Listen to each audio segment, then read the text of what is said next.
My name is Phyllis Hartman. I am 66 years old, a widow, and for most of my life I worked as a librarian and part-time teacher.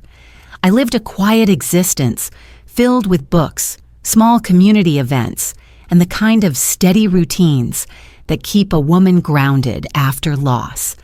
I never expected the greatest storm of my life would come not from strangers, but from my own blood.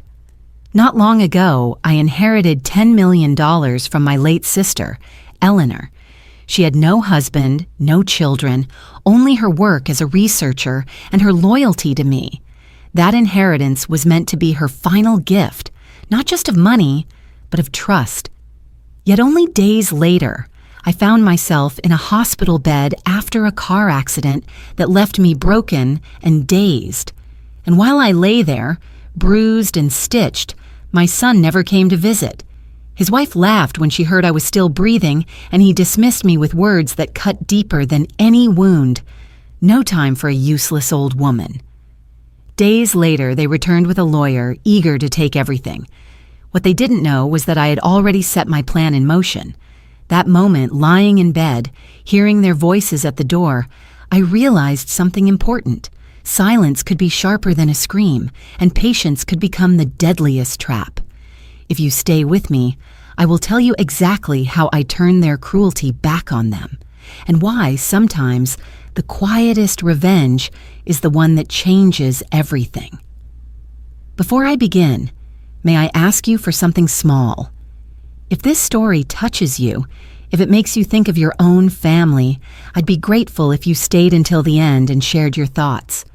And if you enjoy stories of resilience and justice, I'd love for you to join me here by subscribing. It means more than you know, and it helps keep these stories alive for people who might need them most. The first thing I remember after the accident was the smell of disinfectant and the thin sound of the heart monitor. My body ached from head to toe. My ribs throbbed when I tried to breathe too deeply, and my vision swam whenever I opened my eyes. For a while, I thought perhaps I had already passed away, and this sterile brightness was a kind of waiting room between worlds. But then I heard the shuffle of feet in the hallway and the sharp creak of the hospital door. I blinked, expecting to see my son Todd. I imagined his worried face leaning toward me, his voice asking if I needed water or simply holding my hand. That is what any mother hopes for, isn't it? A child who remembers her sacrifices when she is most fragile. Instead, what I saw made my blood run cold. Todd entered, his suit perfectly pressed, his tie neat, his face a mask of irritation rather than concern. Behind him walked his wife, Lena, eyes narrowed and lips curved into a thin smile. She looked at me as though I were not her mother-in-law lying there, but a broken object taking up space. "She's awake," she asked with a faint chuckle, as if my survival was nothing but an inconvenience. Todd glanced down at me, and for a second I searched his expression for something human, something kind, but all he said was, "This complicates things." The third figure stepped inside, a man I didn't recognize carrying a folder under his arm, his gaze avoiding mine. He had the bearing of someone pretending to be professional, though his suit was too new and his shoes too shiny. My chest tightened as reality seeped in. The accident was no accident at all. The missing brake, the way the car swerved uncontrollably, the strange silence when I called for help before passing out, all of it formed a picture that made my stomach turn.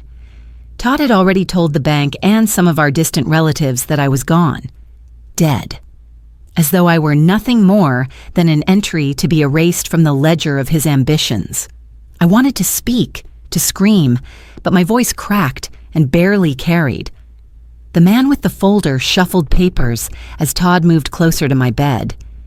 "Mother, we're here to make sure everything is in order," he said softly, though the softness was more threat than comfort.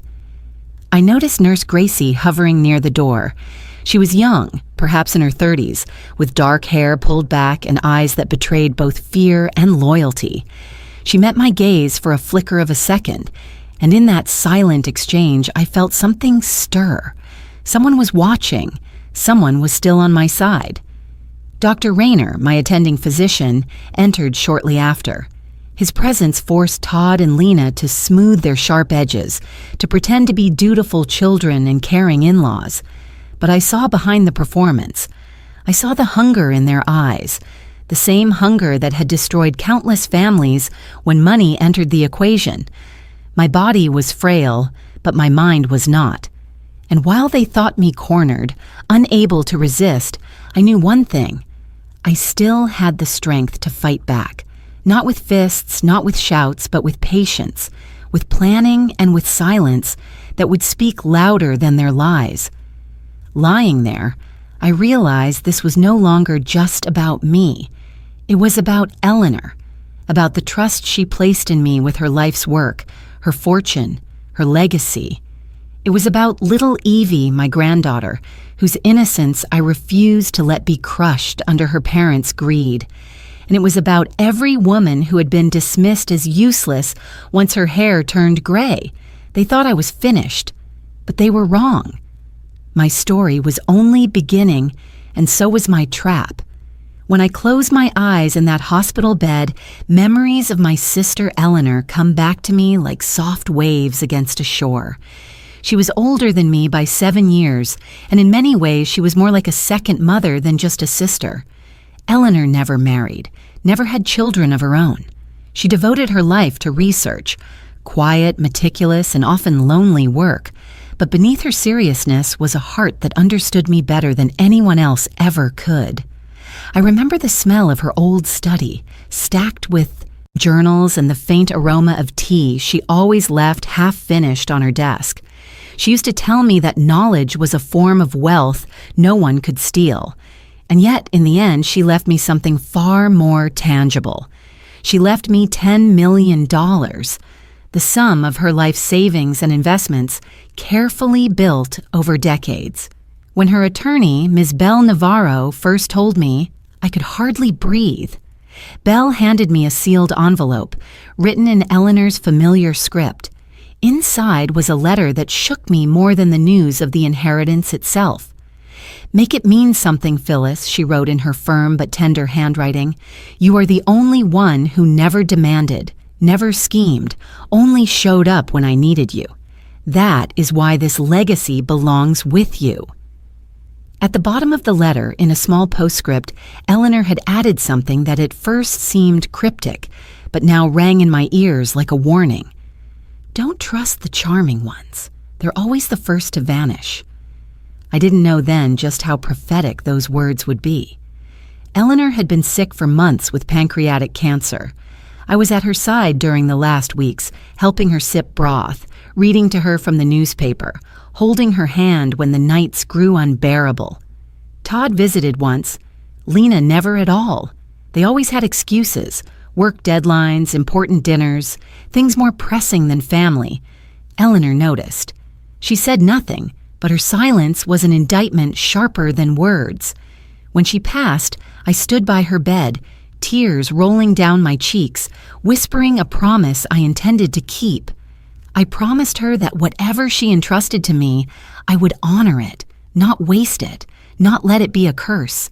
I had no idea that very promise would be tested so brutally by my own flesh and blood. Belle Navarro was unlike most attorneys I had met. She had a steeliness in her eyes, but also compassion. She told me gently that Eleanor's estate was free of disputes, that everything was in order. I remember asking her, "Why me? Why not a foundation or a university or anyone else?" Belle smiled and said, "Your sister knew people, Phyllis. She knew their motives. She trusted you to keep her legacy clean." The day I received the inheritance, I walked home with the weight of both gratitude and sorrow pressing on my shoulders. $10 million. It sounded absurd, like a figure from a newspaper headline, not something that could ever be tied to my quiet life. I made tea that evening, sat at the table, and stared at the letter again. Make it mean something. But my thoughts kept circling back to Todd, my son, the boy I had once sung to sleep, The child I had raised with bedtime stories and packed lunches, the young man who had gone off to college with my blessing and my last savings. Would he see this inheritance as a chance to stand taller with me? Or would he see it as a pile of gold waiting to be claimed? The truth was, I already knew the answer. Todd had been slipping away from me for years, drawn to power and money like a moth to flame. He had become a financial advisor, good at making other people trust him with their fortunes. But I had seen how quickly his loyalty could shift if there was something to be gained. Lena only sharpened that side of him, turning his ambition into greed. Still, as I sat alone with Eleanor's letter, I tried to believe that blood would hold stronger than money. I even thought of using part of the inheritance to set up a college fund for Evie. Something Lena would never approve of, but something that might plant a seed of love between grandmother and granddaughter. I thought of repairing the roof of my small house, of maybe traveling to the coast one last time to smell the salt air and watch the waves. Simple things. Things that spoke of life, not just of wealth. That night, I tucked Eleanor's letter into a small wooden box where I kept my most important papers. I locked it, slid it into the drawer, and whispered into the silence, "I'll make it mean something, I promise." The very next day, I called Todd to tell him the news, hoping that my joy might spark a flicker of pride in him. Instead, his voice on the other end of the line was cold, clipped. "Mother," he said, "you've just made your life a whole lot more complicated." I didn't fully understand the weight of those words until later. At the time, I told myself he was simply overwhelmed, maybe even envious. But deep down, a shadow passed through me, and Eleanor's warning echoed once more. Don't trust the charming ones. I wanted to believe that family meant more than greed. I wanted to believe that my son would remember the warmth of my arms, not just the weight of money. But the days ahead would prove me wrong in ways more chilling than I could have imagined. Family is supposed to be the anchor that steadies you when storms come, but in my case, it had long felt like a rope fraying thread by thread. My son Todd had grown into a man who wore success like a polished suit, but beneath it was a hunger that never seemed to be fed. He'd become a financial advisor, one who thrived on charm and quick calculations. I once thought he would use those skills to build a good life, maybe even to protect me in my old age. Instead, I watched him twist them into tools for ambition. I remember the day he first asked me for money. He was in his late 20s, still finding his footing, and he wanted to open his own office. I gave him nearly everything I had saved. Believing a mother's role was to give her child the wings to fly. He promised me repayment, promised me gratitude, but the years passed without either. The office thrived. His name appeared in glossy brochures, and yet he never spoke of the sacrifice that had built his foundation. Lena, his wife, entered our lives soon after.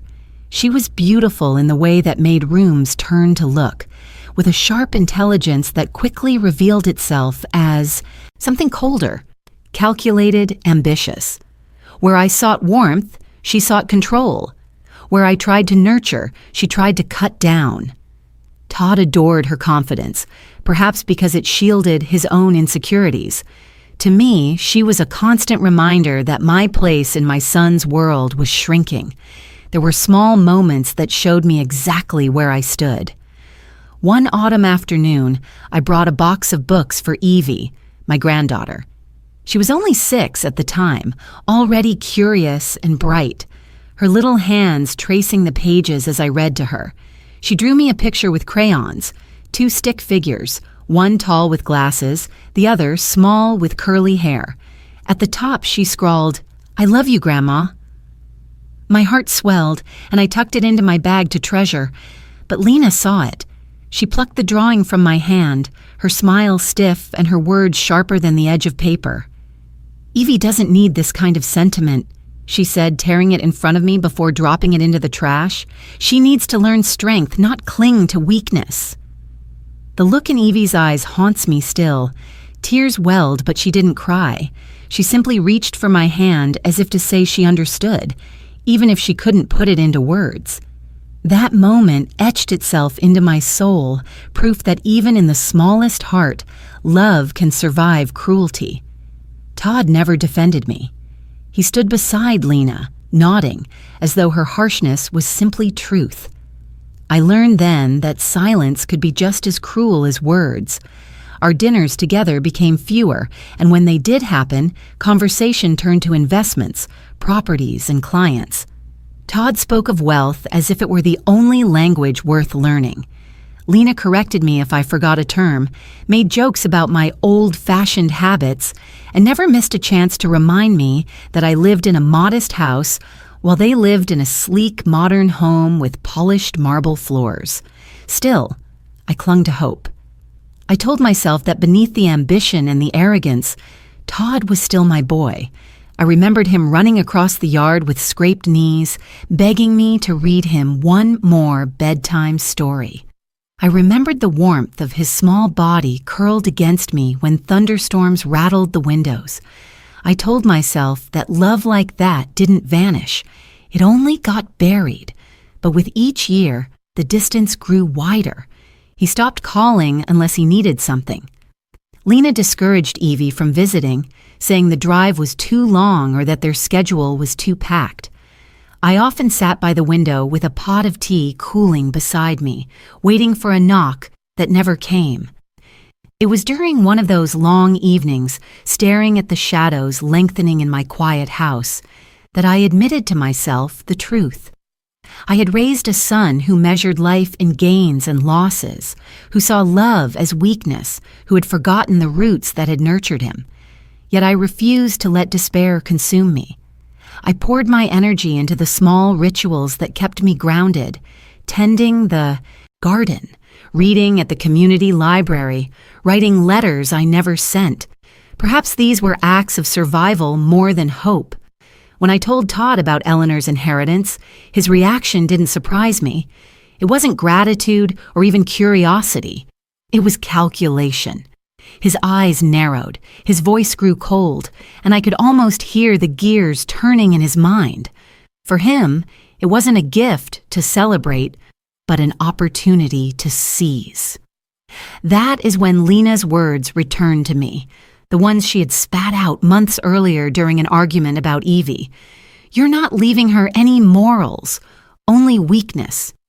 She said it with such certainty, as though kindness itself were a flaw.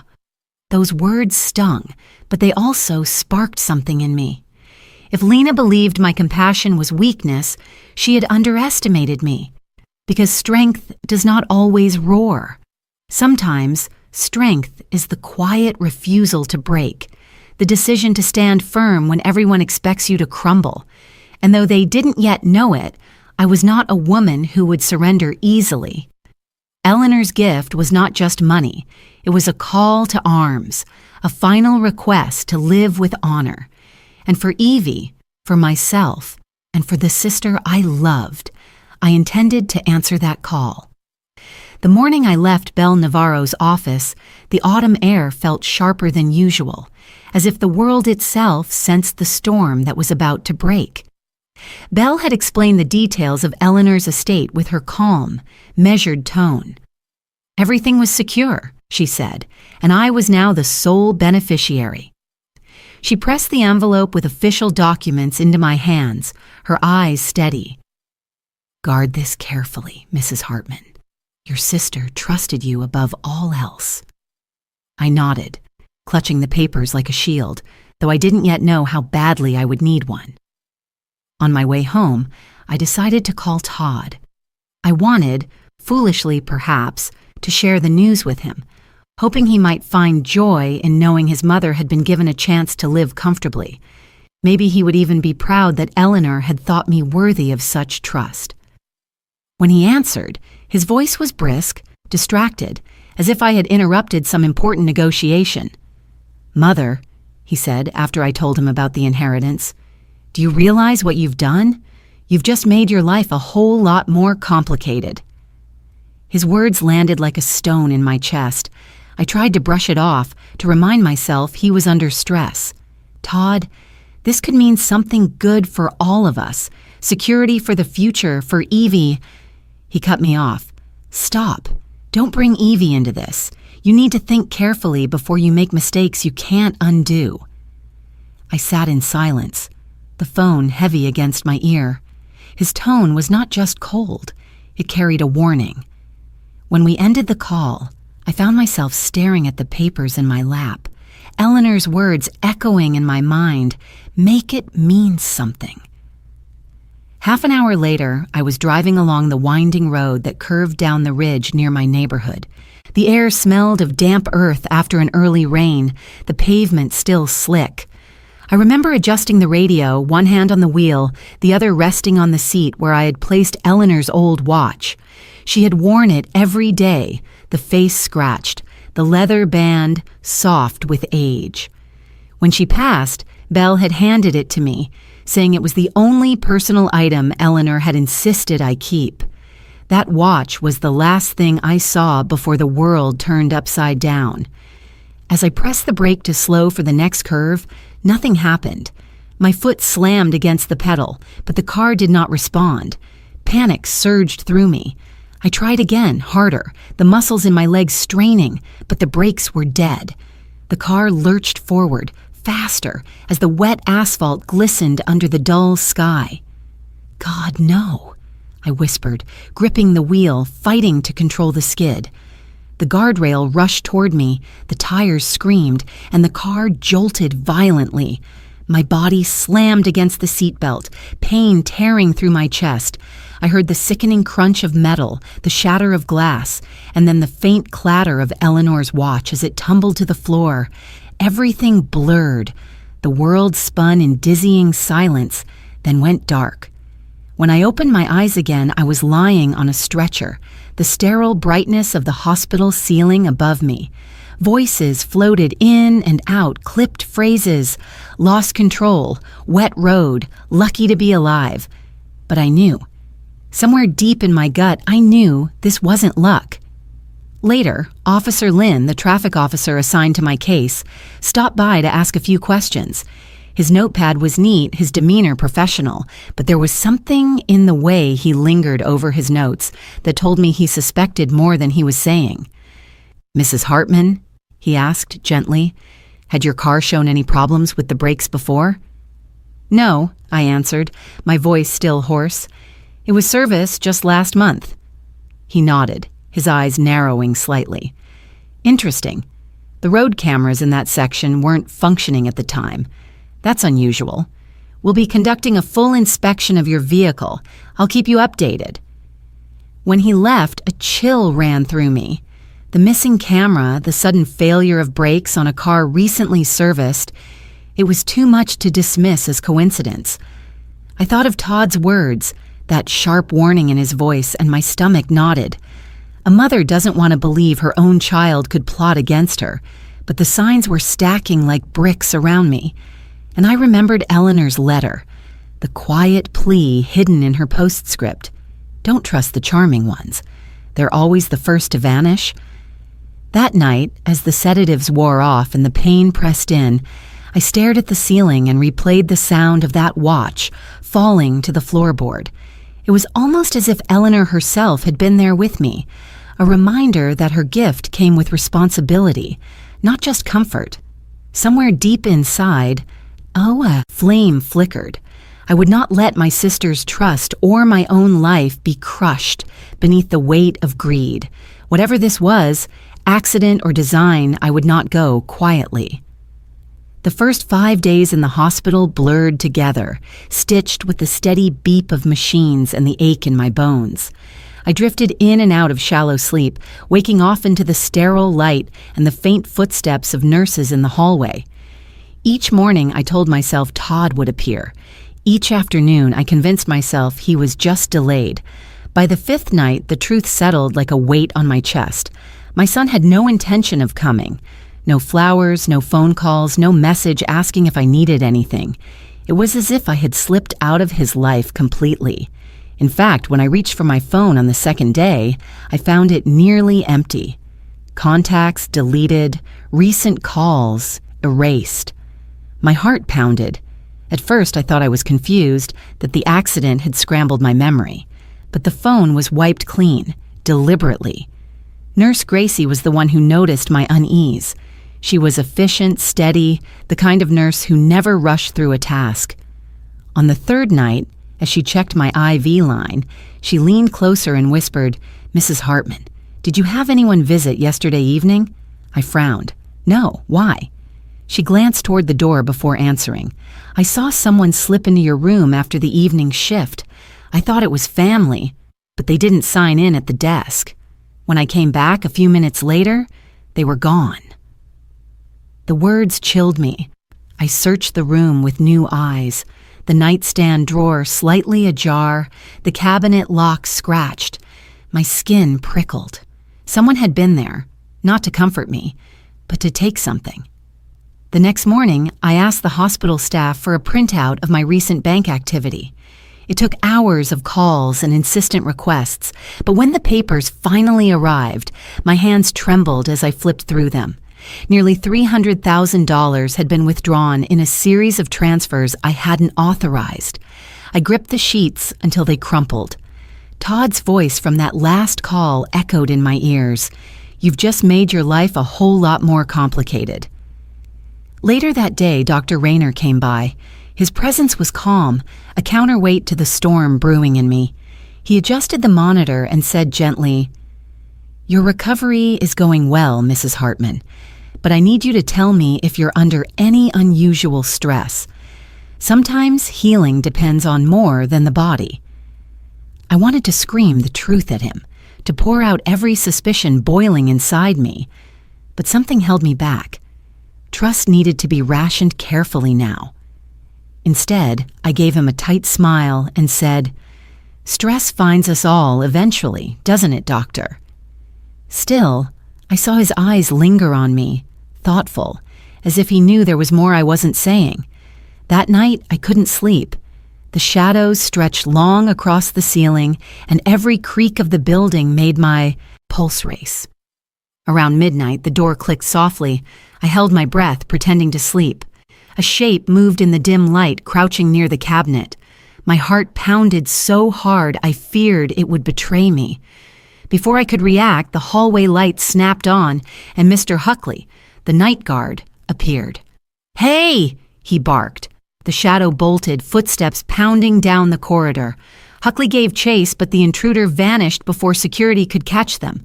When he returned, his face was flushed, his chest heaving. "They knew what they were doing," he muttered. "Went straight for your things." The reality pressed in on me then. This wasn't random. Someone was working methodically to erase me, first through a staged accident, then by emptying my accounts, and now by breaking into my hospital room.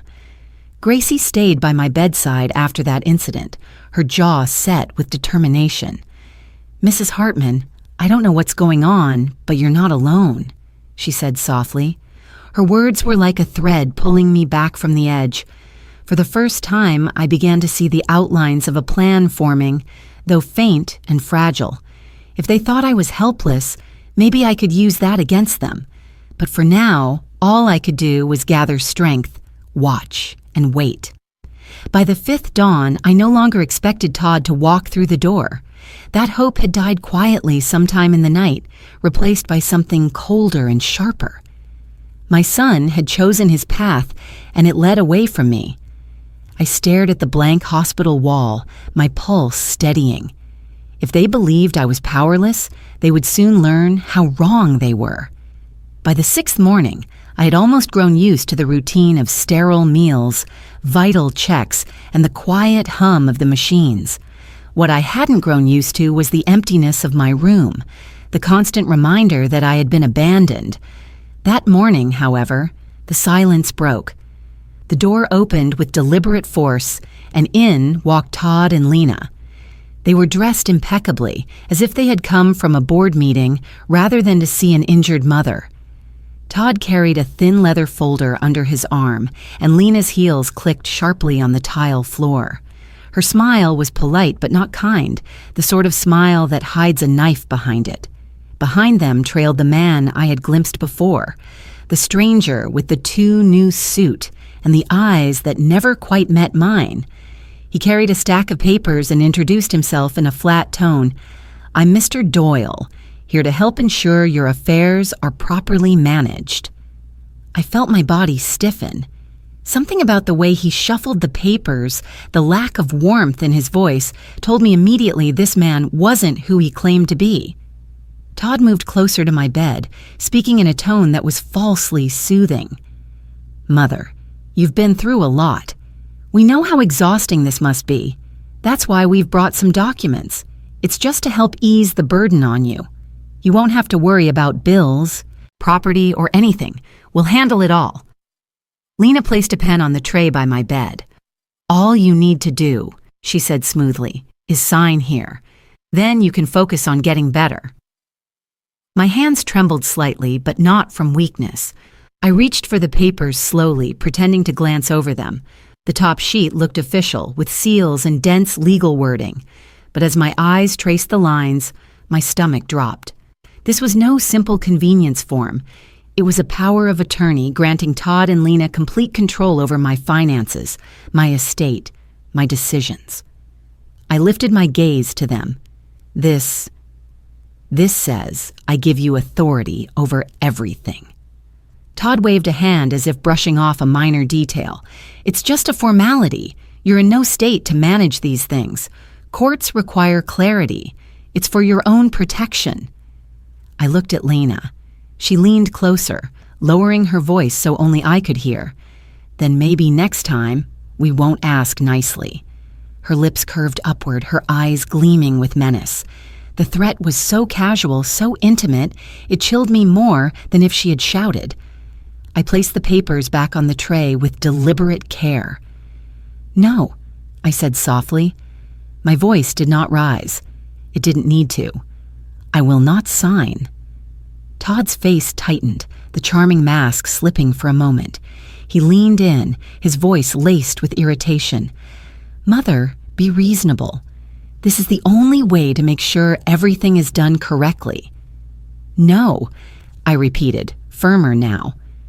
For a beat, the room was silent except for the steady beep of the monitor. Mr. Doyle shifted uncomfortably, as though he hadn't expected resistance. Lena, however, only smiled. "Suit yourself," she said, sliding the pen back into her purse. "But don't say we didn't try." As they turned to leave, Todd paused in the doorway. "We'll see what the court has to say. Emergency guardianship is an option when someone is no longer capable of making decisions. Don't make this harder than it has to be." The word struck like a gavel. They were planning to declare me incompetent, to strip me of not just my money, but my autonomy, my very identity. When the door closed behind them, I sat in the stillness, my hands clenched in the sheets. I forced myself to breathe slowly, to steady the rush of fear. They thought they had cornered me, that I would cave under pressure, but I had no intention of handing them my life on a silver platter. Nurse Gracie appeared minutes later, her brow furrowed. She had overheard enough to understand. "They can't do that," she said fiercely. "You're not incapable. You're stronger than they realize." I gave her a small, grim smile. "Then we'll have to prove it." In that moment, the path ahead became clearer. If Todd and Lena wanted a battle, they would have one. But not on their terms. They would think I was weak, think I was cornered, and that illusion would be the very thing that undid them. That night, I lay, awake, my mind sharper than it had been in weeks.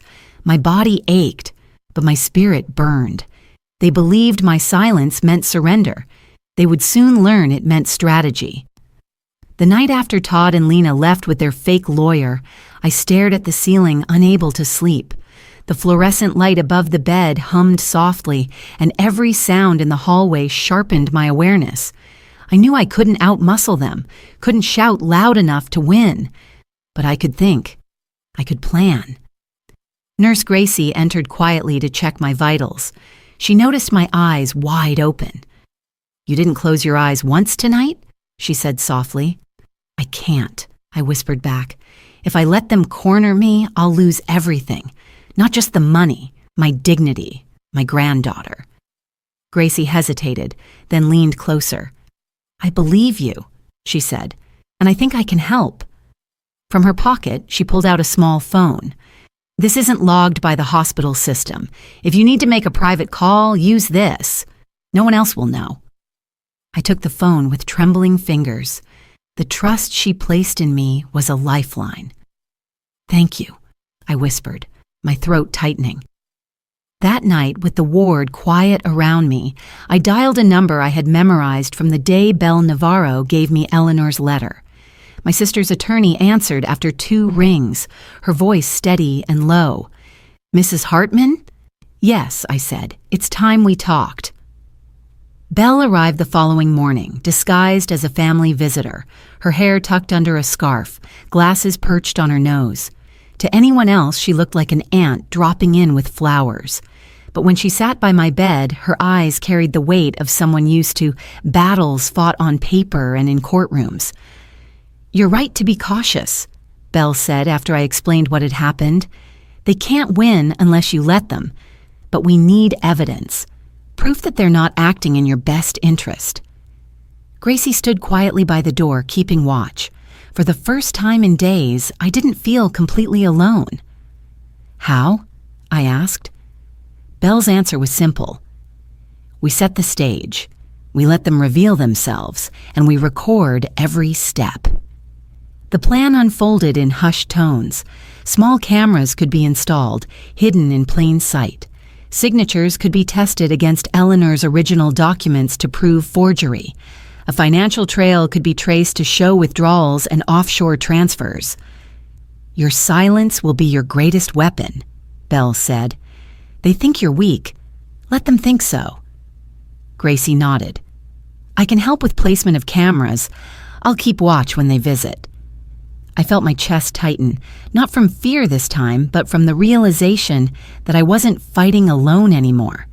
My allies were unexpected, a young nurse with steady hands and an attorney who believed in justice more than profit. Later that day, Belle made a call of her own from the hallway. She returned with a faint smile. I'm bringing in someone else, discreet, experienced. Who? I asked. An investigator, she said. He'll pose as a property appraiser, someone Todd and Lena won't suspect. His job will be to collect what we can't. It felt dangerous, conspiratorial, but also exhilarating. For days, I had felt powerless, like a pawn waiting to be swept off the board. Now, for the first time, I felt like I was moving pieces of my own. That evening, I looked out the window at the setting sun painting streaks of orange across the sky. I thought of Eleanor, her quiet voice urging me to make her gift mean something. I thought of little Evie, her wide eyes searching for truth even as her parents tried to twist her world. And I thought of the trap that was slowly, carefully taking shape. Before Belle left, she squeezed my hand. Courage doesn't always look loud, Mrs. Hartman.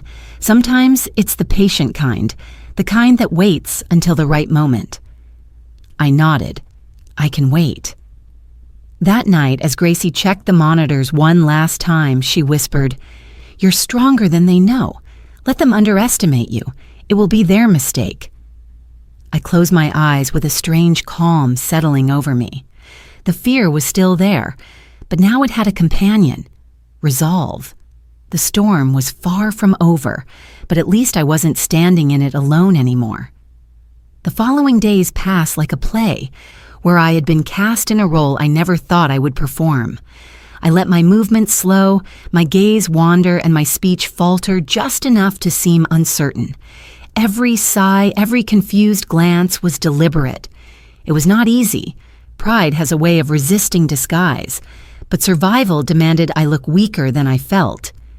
When Todd and Lena returned, their energy filled the sterile room like an icy draft.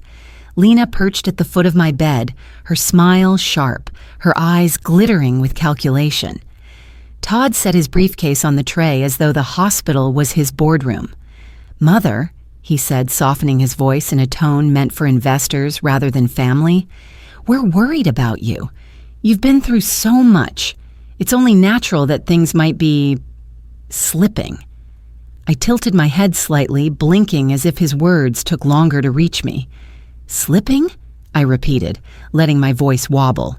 I don't quite follow." Lena exchanged a quick glance with Todd, the corners of her lips twitching upward. They believed the act. Good.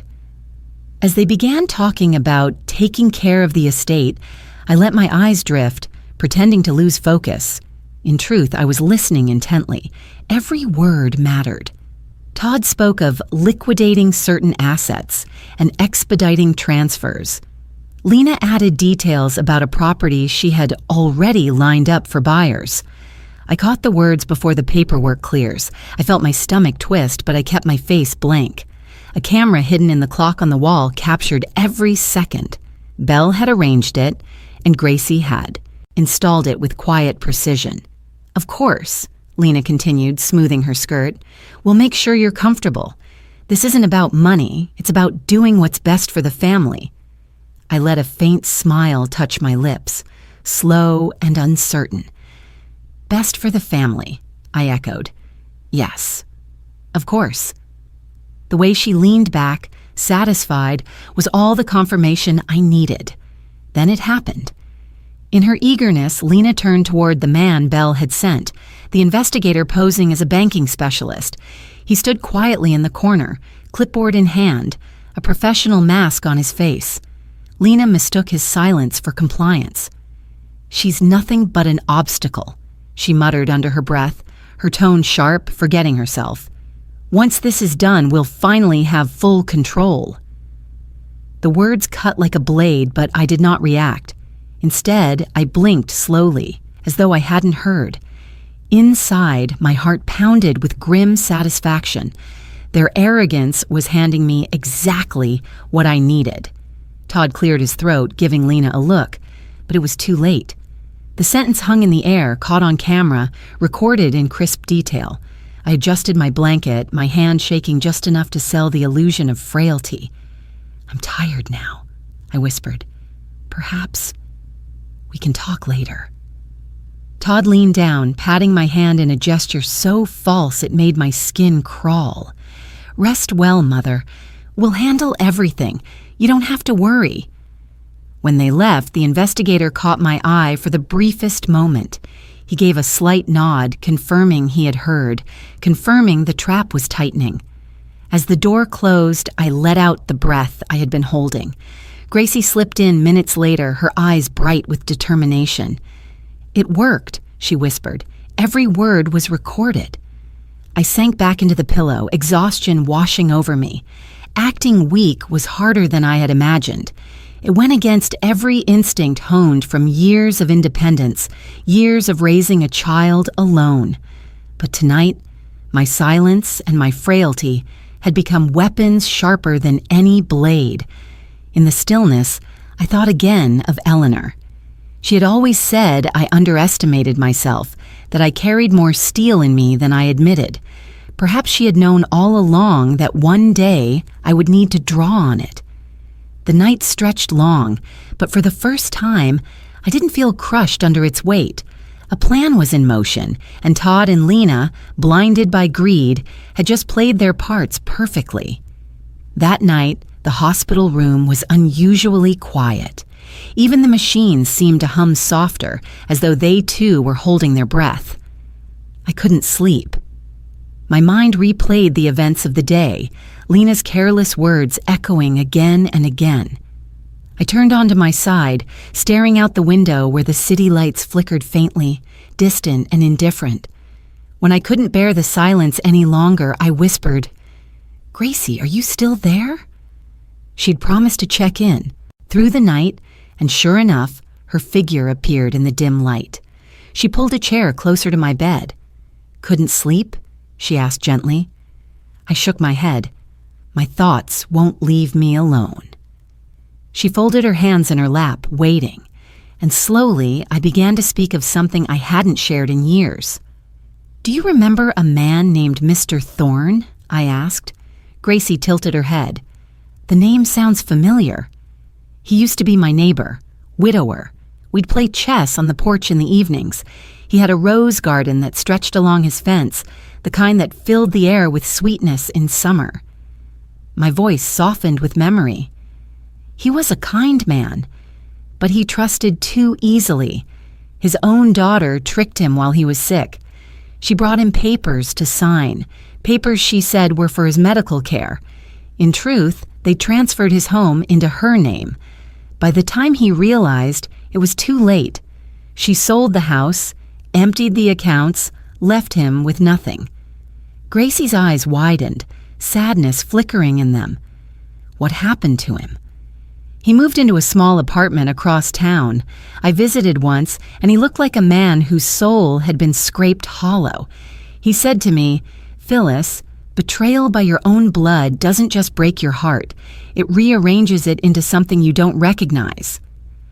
I swallowed hard. He died a year later, but not before leaving me with a warning. Never sign anything when fear or guilt is the hand pushing the pen. The memory pressed heavy on me, a reminder of what could happen if I faltered now. "Do you know what saved him, in the end?" I asked. Gracie leaned closer. "What?" He had recorded a conversation, his daughter pressuring him, threatening to withhold care if he didn't sign.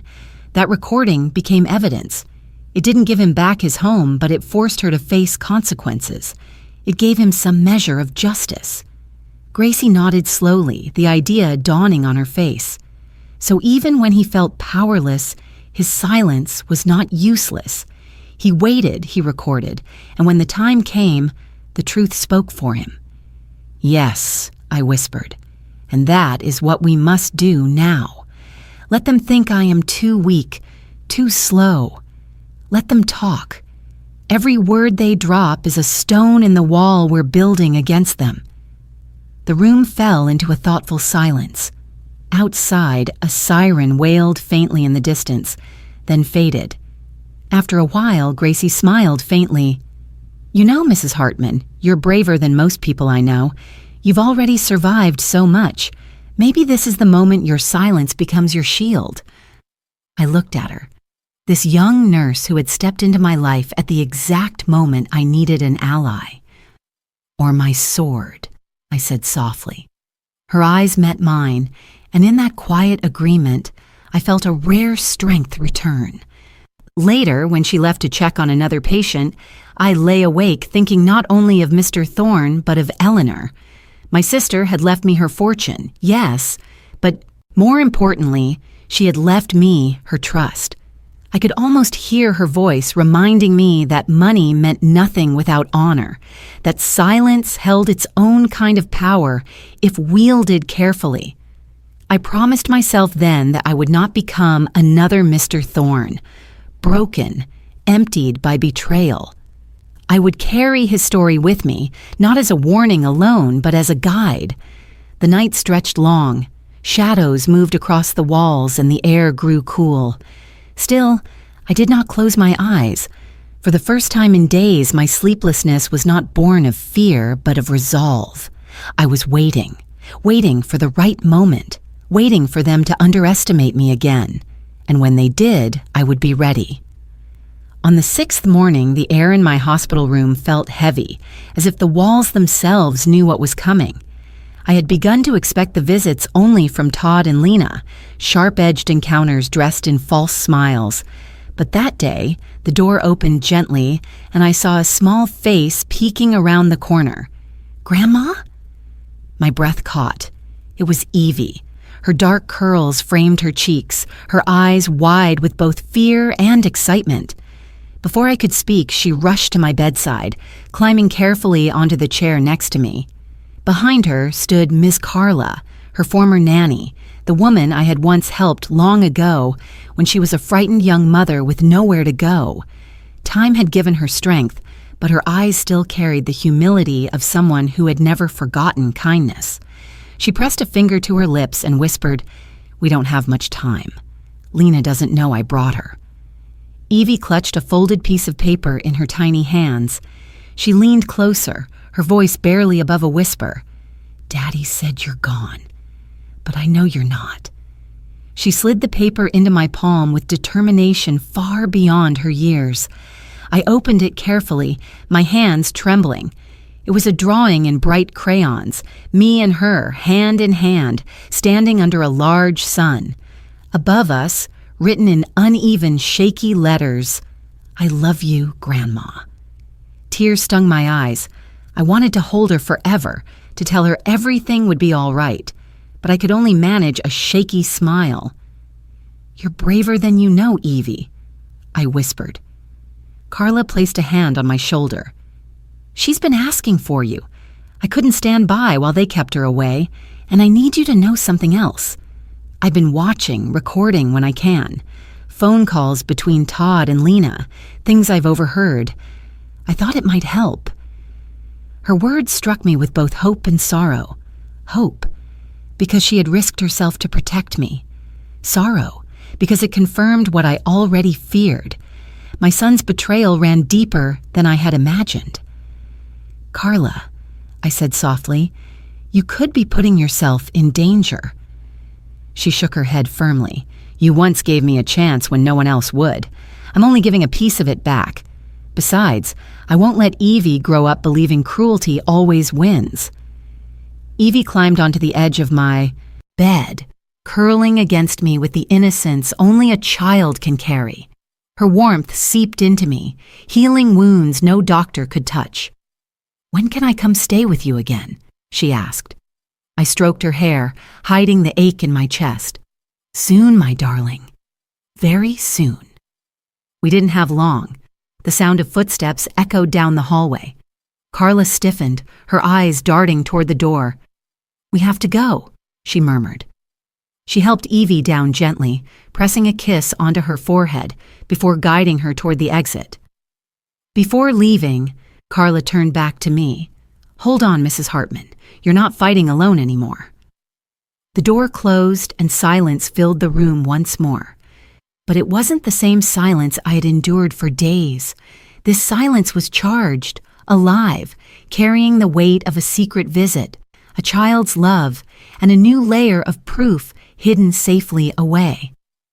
I unfolded the drawing again, smoothing its crumpled edges. The crayon sun shone brightly, its uneven rays stretching across the paper. I traced the letters with my finger, hearing Eleanor's voice in my mind. Make it mean something. Yes, I thought, I will. For Evie, for Eleanor, for myself. Later that night, I tucked the drawing beneath my pillow, close to my heart. I knew the storm wasn't over. If anything, it was building. But now I carried something stronger than fear. I carried love, loyalty, and allies hidden in unexpected corners. The plan was no longer just about defending what was mine. It was about protecting the future of a little girl who still believed her grandmother was worth fighting for. The day after Evie's visit, I woke with a different kind of energy coursing through me. The crayon drawing lay under my pillow, a secret reminder that innocence and love were worth more than any inheritance. I traced its folds with my fingertips and whispered a silent promise. I would not let greed devour what little goodness remained in my family. That morning, Belle arrived in her quiet, deliberate way, carrying a folder tucked neatly under her arm. Gracie slipped in moments later with her cart, as though she were just checking vitals. Together we formed a small circle of trust in the sterile hospital room. "It's time," Belle said simply. "They think they're circling their prey, but it's really us drawing them in." I nodded, my pulse steady. "What do we need to do?" Belle unfolded her plan carefully. A mock meeting would be arranged, one that appeared to be a final step in securing control of my assets. Todd and Lena would be invited, along with their so-called attorney, Mr. Doyle. Present as well would be a representative from the bank and a man posing as a notary. In truth, both of them were Belle's allies, fully aware of what was about to happen.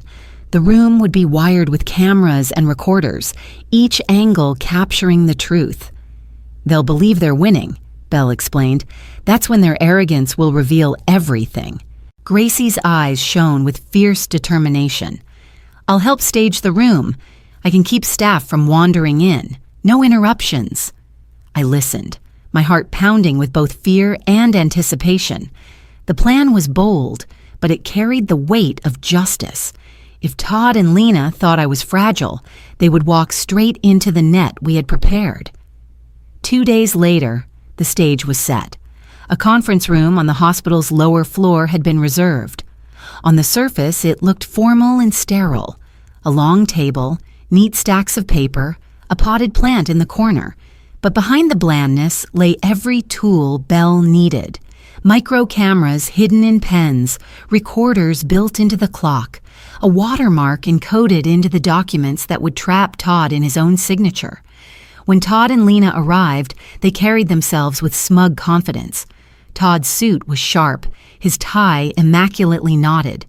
Lena wore a fitted blazer, her heels clicking like a metronome of control. Doyle followed close behind, shuffling papers with the air of a man trying too hard to appear official. I was wheeled in by Gracie, a blanket draped over my knees, my body slumped as though exhaustion had claimed me. I kept my eyes lowered, my hands trembling just enough to sell the illusion. "Mother," Todd said smoothly, "thank you for agreeing to this.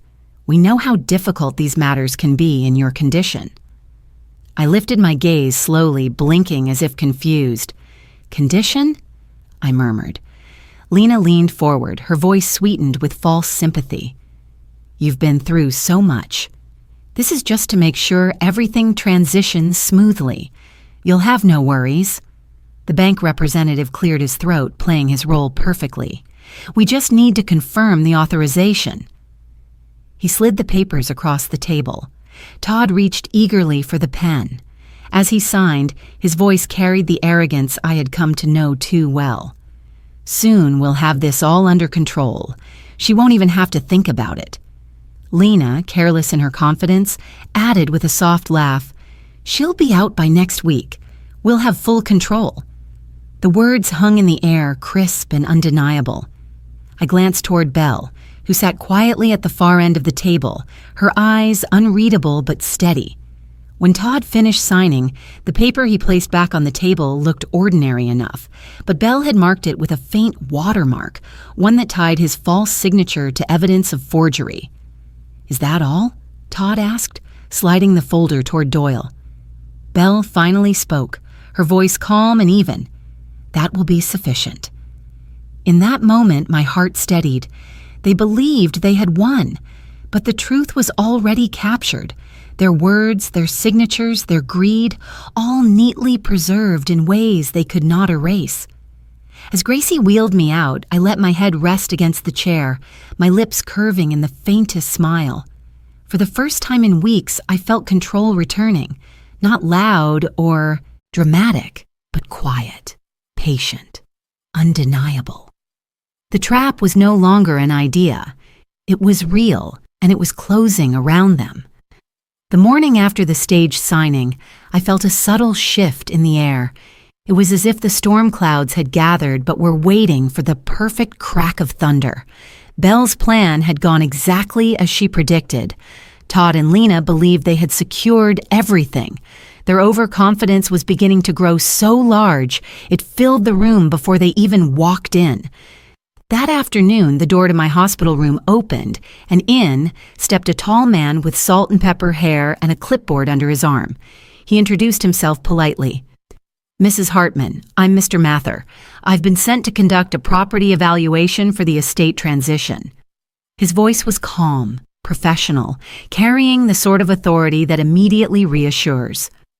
To Todd and Lena, who arrived minutes later, he appeared to be just another cog in the machinery of their victory. To me, he was the investigator Belle had promised. Todd shook his hand eagerly. "Glad you're here. We've got several properties to consider. Mother's house, and of course my aunt's old estate. We want everything documented properly so the transfers can proceed quickly." Lena stood beside him, her arms folded, her smile thin but triumphant. "Efficiency is key. The buyers don't like to wait." I lowered my gaze, keeping my frailty act alive. letting them speak as though I weren't there. Every word poured into the quiet microphones hidden nearby. Mr. Mather adjusted his glasses, flipping a page on his clipboard. "Buyers?" he asked casually. "I wasn't aware we were that far along." Todd leaned in, unable to hide his excitement. "Oh, we're more than far along. We've already secured a buyer for Eleanor's property. He's put down a substantial deposit. Once the paperwork clears, we'll close immediately." Lena added smoothly. "And that's just the beginning. There are accounts offshore, perfectly structured. We'll have liquidity by the end of the quarter." My stomach turned, though I kept my expression blank. Offshore accounts, deposits already paid. They weren't just circling my inheritance, they were already feasting on it. Mr. Mather raised a brow. "Offshore accounts? Interesting. Who is the listed beneficiary?" Lena's pride betrayed her. "The account's in my initials. LH. It's all perfectly legal." The words hung in the room like a noose tightening around her neck. She realized too late the danger of revealing such a detail to a stranger. Todd shot her a sharp glance, but the damage was done. "Of course," Todd interjected quickly, "we're only acting in Mother's best interest. She's not in a condition to handle such complexities. We're stepping in to protect the family legacy." I lifted my head just enough to meet Mr. Mather's eyes. For a fleeting moment, I let the faintest trace of strength slip through. My mask. He caught it, and I saw the flicker of recognition. He knew I was not nearly as broken as I appeared. Lena reached for the folder on the tray, sliding it toward Mr. Mather. "Review the details. You'll see everything is in order." He accepted it, nodding politely. "I'll take this with me and complete the evaluation." His tone was professional, but I detected the subtle weight of triumph beneath it. Every page, every boast, every careless admission was another thread woven into the net Belle was spinning. As Todd and Lena left the room, Todd patted my arm with a mock gentleness that made my skin crawl. "Don't worry, Mother. We'll make sure everything is handled. Just focus on resting." When the door closed behind them, I exhaled slowly, my chest aching not from injury but from the burden of what I had heard. Their greed had finally spoken aloud, unguarded and undeniable. Minutes later, Mr. Mather returned alone. His professional mask had softened, replaced with quiet resolve. "You did well," he said. "They trust too easily in their own cleverness. Everything they revealed today will hold in court." I nodded, the weight of exhaustion pressing down, but the fire of determination keeping me upright. "Thank you," I whispered, "for seeing through them." He gave a small smile. "Sometimes the loudest confession is the one they don't realize they've made." That night, as I lay in bed with the faint crayon drawing still hidden beneath my pillow, I closed my eyes and felt the balance of power begin to shift. For the first time, Todd and Lena's voices were not just weapons, they were evidence. And evidence, I knew, had a way of speaking louder than any plea for mercy. 2 days later, Belle arranged the final meeting. On the surface, it looked like a routine financial conference, the sort of dull formality banks require before major transfers. But in truth, it was the moment everything we had built toward would come to light. The conference room inside the bank building was cold, its walls bare except for a framed print of a sailboat and a clock that ticked too loudly. A long, polished table stretched across the room, papers neatly stacked at the center. Around it sat faces that Todd and Lena believed were allies. To me, they were witnesses.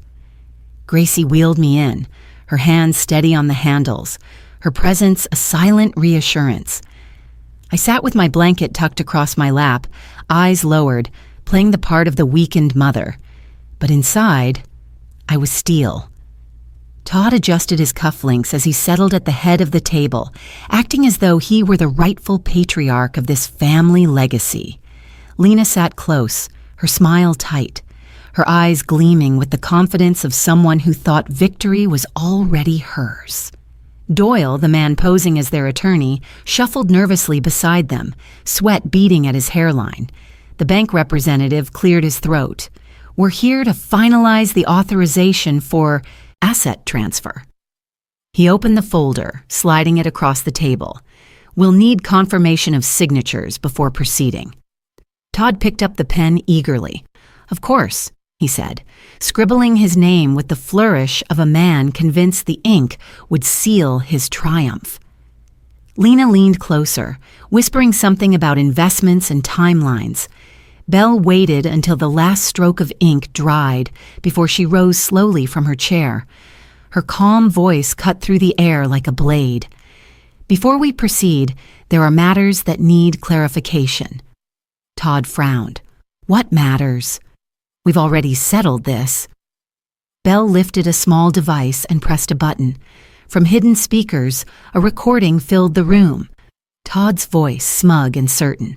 "Soon we'll have this all under control. She won't even have to think about it." Lena's laugh followed, sharp and undeniable. "She'll be out by next week. We'll have full control." The color drained from Todd's face. Lena straightened, her mouth parting in disbelief. Belle placed another document on the table, this one marked with the faint watermark she had embedded earlier. "This is the authorization signed at the hospital. We had it examined by a handwriting specialist. It's a forgery. Your mother's signature was traced. The evidence is irrefutable." Doyle's hands began to shake. The bank representative leaned back, folding his arms, his eyes hardening. Then came the final blow. Belle turned toward the door. "Officer?" A uniformed investigator stepped in, followed by another man carrying a thick folder of reports. They laid the documents on the table, financial records tracing offshore transfers, emails sent from an account under Lena's initials, and video recordings Carla had provided of Todd and Lena's conversations. "Mr. Doyle," the officer said, "our records show you're not a licensed attorney. You're under investigation for practicing without a permit and for facilitating fraud." Doyle stammered, his face pale. I was just following instructions." "Enough," Belle interrupted, her voice unwavering. She looked directly at Todd. "You and your wife attempted to strip your mother of her rights, her assets, and her dignity. You staged documents, you siphoned funds, and you nearly cost her life." Todd's composure cracked. He slammed his fist against the table, his voice breaking. "This isn't fair. I was only trying to protect what's mine." I lifted my head, my voice calm though my hands trembled. "Yours. None of this was ever yours. Not the house, not the money, not the legacy. It was entrusted to me, and you tried to steal it." The officer stepped forward. "Mr. Hartman, Mrs. Hartman, you'll need to come with us." For a moment, neither Todd nor Lena moved.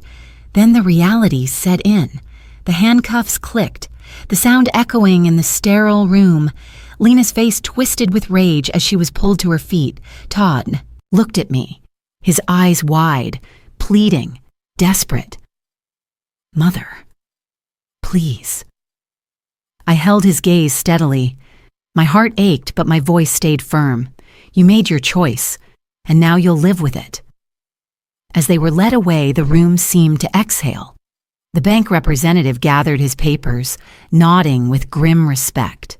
Belle sat down again, her eyes softening as she looked at me. "It's over," she said quietly. But I knew it wasn't truly over. Not in the way stories tie up neatly. Because betrayal like this doesn't just vanish with handcuffs. It leaves scars. It reshapes how you see the world. Still, as Gracie wheeled me out of that cold room, the sunlight streaming through the glass doors felt different. For the first time in weeks, I felt air fill my lungs without the weight of fear pressing down. Justice had spoken, not loudly, but with the steady voice of truth. The corridors of the hospital felt strangely quiet the morning after the meeting at the bank. News traveled fast in our small community, and whispers of what had happened followed me like shadows. But in my room, silence reigned, broken only by the steady beeps of the machines and the weight of what had just unfolded. When the officers brought Todd and Lena back to the hospital to collect their personal belongings before transferring them downtown, I was there. I wanted to be. Not because I craved revenge, but because I needed to see the truth with my own eyes. That this chapter was ending, that the chains of their ambition were no longer fastened to me. Todd entered first, his hands cuffed in front of him. His suit was wrinkled now, his tie loosened, his confidence shattered. Lena followed, her wrists bound as well, her chin lifted high in defiance, though her eyes betrayed fear. For a moment, I saw them not as villains, but as the people I had once loved. Todd, the boy who used to chase fireflies in our backyard, who once brought me dandelions in a jar and called them roses. Lena, the young woman who could have been a partner in building family had she chosen grace over greed. The memories clashed violently with the present, and I felt a deep ache in my chest. Todd's eyes locked on mine. His voice cracked, raw with desperation. "Mother, I'm sorry. I didn't mean for it to go this far. I wanted to secure a future. For me, for Lena, for Evie." I held his gaze. My voice came out steady, though my heart trembled. "You raised your hand against me, not to protect, but to take. You chose money over blood. You chose power over love." Tears welled in his eyes. For the first time in years, he looked like the child I once knew. But I couldn't reach across the distance between us. Some bridges burned so completely that only ashes remain. Lena scoffed, her mask still intact. "She's playing the victim, Todd. Don't fall for it." Yet even her voice wavered. She knew. The fight was over, and the evidence stacked against them was too great. The officers motioned for them to move. Todd took one last step toward me, his words spilling in a rush. "Please, Mother, forgive me. Don't let it end like this." I closed my eyes for a brief moment, hearing Eleanor's voice in my memory. "Make it mean something." When I opened them, I spoke quietly, not in anger, but in finality. "I have forgiven you in my heart, Todd, but forgiveness does not erase consequence. You will answer for what you've done, and I will not shield you from it." He bowed his head, shoulders sagging as if the weight of truth had finally settled on him. The officers led them out, the clink of handcuffs echoing down the hallway until the sound faded. The room felt emptier than before, but also lighter. For the first time in months, I was not waiting for the next blow to fall. I was simply breathing, free of their shadow. Later, Belle visited with more documents. Among them was proof that Lena had sent emails impersonating me, attempting to access my accounts. The trail of deception was thorough, undeniable. "They'll face charges not only for fraud," Belle said, "but for attempted financial exploitation of an elder. The law will not take this lightly." I nodded, though my eyes burned with quiet grief. "I never wanted prison for my son," I admitted. "But I couldn't let him destroy everything Eleanor trusted me to protect." Belle touched my hand gently. "You chose peace over poison. That is no small thing." That evening, I sat by the window, the setting sun painting the sky in hues of gold and crimson. I whispered softly to myself, words that felt like both a farewell and a vow. I raised a man who chose money over blood, and I chose peace over poison.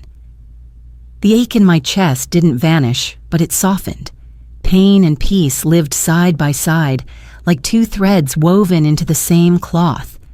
Outside, I saw a family leaving the hospital together, a father carrying his child, a mother holding the door. For a brief moment, I allowed myself to imagine Todd and me in another life, one where love had triumphed over greed. Then I let the image fade, knowing I had to live in the world as it was, not as I wished it to be. The chapter of betrayal was closing. What remained was the long, patient work of healing, not just for me, but perhaps someday for Evie, who deserved to know that her grandmother fought not with bitterness, but with dignity. As night fell, I pulled the crayon drawing from beneath my pillow once more. Its bright sun and uneven letters reminded me that even in the darkest of stories, light could still break through. When I was finally discharged, the air outside the hospital felt different on my skin. It was early spring, and the breeze carried the faint scent of blooming lilacs from the small garden across the street. I had imagined this moment countless times during those long nights under sterile lights, walking free, breathing air not recycled through vents, and stepping back into my own life. But now, it wasn't just about returning home. It was about deciding what kind of life I wanted to build with the time I had left. Gracie came with me that day, her arms full of flowers she had picked up from the market. "For your new beginning," she said with a smile. She had been my constant, my ally when I was at my weakest, and her presence at my side made the world feel steadier. When we pulled up to my modest home, Evie was waiting in the yard.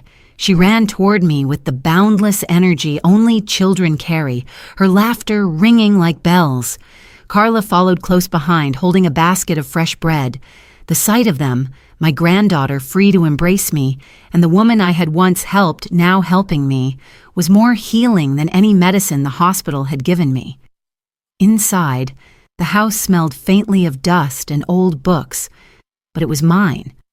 The walls were lined with memories, family photos, Eleanor's shelves of journals, the clock that had ticked through decades of laughter and tears. For the first time in months, I felt rooted again. That afternoon, as sunlight poured through the kitchen window, I gathered them around the table. "I've been thinking," I began, "about what Eleanor's legacy really means. $10 million is just a number. It can be lost, stolen, or wasted. But honor, that is something you can pass on like a torch. I don't want her gift to end with me." Carla tilted her head. "What do you mean?" "I want to establish a foundation," I said, my voice steady. "The Eleanor Foundation. It will be dedicated to helping older women who've been taken advantage of by their own families, women who've been silenced, betrayed, left powerless. I want them to know they are not alone. That silence doesn't mean defeat." Gracie's eyes shone. "That's beautiful. Eleanor would be proud." Evie, though too young to understand fully, clapped her hands. "Can I help, Grandma?" I laughed softly, pulling her close. "You already have, my darling. You reminded me what's worth fighting for." As the weeks passed, the plan took shape. Belle agreed to help manage the legal side, ensuring every dollar was safeguarded. Carla offered to connect with local shelters and women's groups. Gracie volunteered her time, saying she had seen too many women in hospital beds with no one to fight for them. Even the bank representative who had witnessed Todd's downfall wrote a letter of support, acknowledging the importance of what we were building. One evening, as the sun dipped low and painted the sky in hues of amber, I sat on the porch with a notebook in my lap. I began to write the first pages of what would one day become my memoir. I titled it, "Inheritance Can't Buy Honor." The words flowed like water, each sentence carrying the weight of memory, but also the lightness of release. It was during one of those evenings that a familiar figure appeared at my gate. Mr. Thorne, my old neighbor, walked, slowly but with dignity, a folded letter in his hand. His face was lined with years of sorrow, but his eyes carried a gentleness that time had not stolen. "I heard what happened," he said softly, "and I wanted to thank you for not letting history repeat itself." He handed me the letter, his hand trembling slightly. "You saved more than yourself. You saved people like me who thought no one would ever listen." I unfolded the paper later that night. It was a simple note, written in his careful handwriting. Thank you for proving that betrayal doesn't always win. Thank you for turning silence into power." I pressed the letter against my chest, tears slipping down my cheeks. It felt like a bridge between past and future, between those who had lost and those who would be saved. In that moment, I understood that Eleanor's inheritance was never meant to gild my twilight years with luxury. It was meant to be transformed into something greater, something that would outlive both of us. As I watched Evie chasing fireflies in the yard, her laughter filling the evening air, I whispered a silent vow. I would use every breath left in me to protect her world from the poison of greed. And through the foundation, I would give other women the tools to do the same. The night closed in, gently, not with fear, but with peace. My life was no longer defined by the betrayal that had nearly broken me. It was defined by what I chose to build from the ashes. The days grew longer, softer, filled with the simple rhythm of living. Morning sunlight streamed through my kitchen window as I brewed tea, the steam curling like ribbons into the air. In the afternoons, I sat on the porch with a book on my lap, though often I found myself simply watching the world go by. The neighbor's dog chasing a ball, the laughter of children drifting from down the street, the steady march of time reminding me of all that had been lost and all that had been found again. One evening, as the sky blushed with the colors of sunset, Evie climbed onto my lap with her sketchbook. She showed me a new drawing, me sitting in the garden, a halo of flowers around us, her hand in mine. Above it, she had written, in her uneven letters, "Grandma's house is safe." I kissed the crown of her head, my chest tightening with gratitude. In her innocence, she had captured what all the lawyers, signatures, and courtroom evidence had truly been about. Not wealth, not revenge, safety, dignity. The chance for her to grow up knowing that love could outlast betrayal. Carla came by that same night carrying fresh bread from her kitchen. Gracie joined us after her hospital shift, bringing flowers she said were rescued from a patient's bouquet that would have otherwise been thrown away. We sat around my small table, breaking bread, sharing laughter. The house that had once echoed with loneliness now hummed with life. Later, when everyone had gone and the evening had grown quiet, I carried my cup of tea out to the porch. The garden lay still under the fading light, the air sweet with the scent of lilacs. I eased myself into the old rocking chair Eleanor had once given me, its wooden frame creaking familiarly beneath my weight. For a long while, I simply sat in silence, letting the breeze brush across my face. The crayon drawing Evie had given me weeks ago was tucked into my notebook beside me, its bright sun now slightly smudged from the many times I had held it. I thought of Eleanor, of her steady hand guiding mine through childhood, of the letter she left urging me to make her gift mean something. I thought of Todd, of the boy he had been and the man he had become, and of the bitter truth that sometimes love cannot save someone from themselves. And I thought of every woman whose story had been silenced, who had been told she was too old, too weak, too useless to matter. The night deepened, and the garden glowed faintly under the moonlight. I lifted my cup, the porcelain warm against my palms, and whispered into the still air, words meant for anyone who might need them. "Sometimes," I said softly, "the greatest betrayal is not the knife in your back, but the silence when you needed a voice. But silence, too, can become your power. Just set the trap and wait." The rocking chair creaked gently, carrying me into the rhythm of the night. I closed my eyes and felt the weight of the past slip into something lighter, something that no longer chained me. For the first time in a long time, I was not afraid of what tomorrow might bring. Tomorrow would come, as it always does, and I would meet it not with bitterness, but with quiet strength. In that moment, I understood that my story was no longer just my own. It belonged to every person who had endured betrayal and chosen dignity, to every woman who had been silenced but found her voice again in patience and resolve. I smiled faintly into the night, the tea cooling in my hands, the crickets singing their quiet hymn. My life was no longer defined by what was taken from me, but by what I chose to build in its place, and that, I knew, was the truest inheritance of all.